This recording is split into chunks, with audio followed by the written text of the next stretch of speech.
Believe it or not, the challenge isn't about finding ways to fall asleep more easily.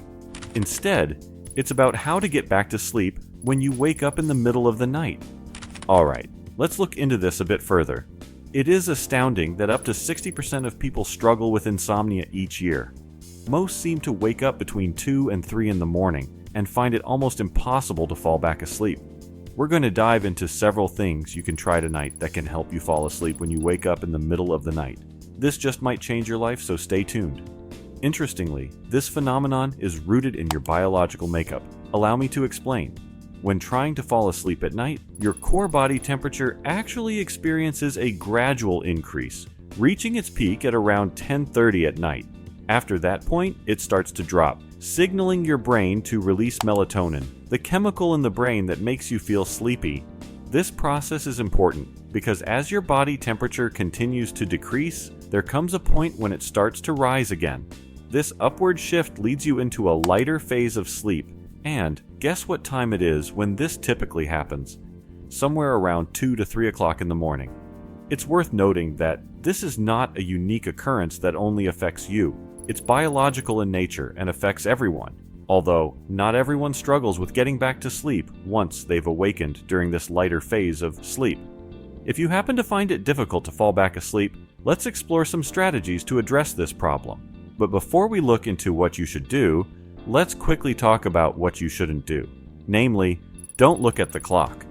I understand that resisting the urge to check the time when you wake up might seem like a daunting task.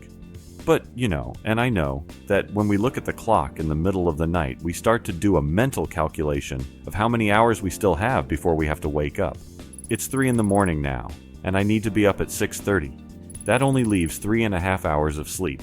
The constant stress of forcing yourself to sleep actually makes it way harder to fall asleep. You can't forcefully induce sleep. The best thing you can do for yourself at this time is to simply relax. Alright, with that out of the way, let's explore a couple of other key considerations. Tip number 1, non-sleep deep rest.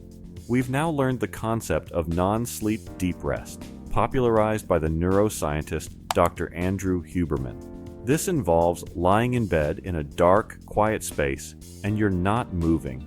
Although you're not actually asleep, it still gives your body some sort of rejuvenation. In fact, we've now found that approximately an hour of non-sleep deep rest can be as beneficial as about 20 minutes of actual sleep. Therefore, if you find yourself in this state where you're not asleep, just know that you're still receiving some form of rejuvenation. Remember, our focus is to curb anxiety during these wakeful periods, allowing the natural sleep process to reclaim its hold. Another important aspect to understand is that we need to achieve a resting heart rate of 60 or below in order to fall asleep. This becomes particularly relevant if you need to use the bathroom. The act of sitting up, getting out of bed, and going to the bathroom will elevate your heart rate, making it take longer for you to return to sleep.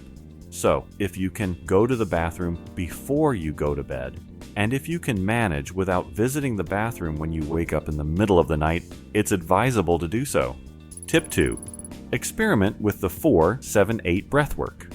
When we are in bed and trying to fall asleep, we need to do something to lower that heart rate. My favorite technique is the 4-7-8 technique, and let me tell you, this technique is a game changer. The beauty of this exercise lies in its ability to significantly reduce your heart rate quickly, positioning it comfortably below the coveted 60 beats per minute threshold.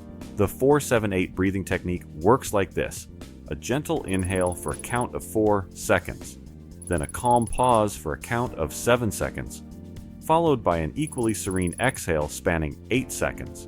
That's it. It's really that simple. It's important to note that this is not a sudden, explosive inhale and exhale of air. Rather, it's a calm, slow procession that expels excessive carbon dioxide, welcoming a fresh influx of oxygen. So, here's the scenario. You awaken in the middle of the night, avoiding the bathroom and successfully taking a blind eye to your alarm clock. In this moment, remember the concept of non-sleep deep rest, still a source of restorative rejuvenation. Then, you start the 4-7-8 breathing technique to persuade your body's heart rate to slow down. The question remains, if you still can't fall asleep. Well, don't worry. Even if you find yourself cycling through 5, 6, or 7 rounds of breath work without falling asleep, all is not lost.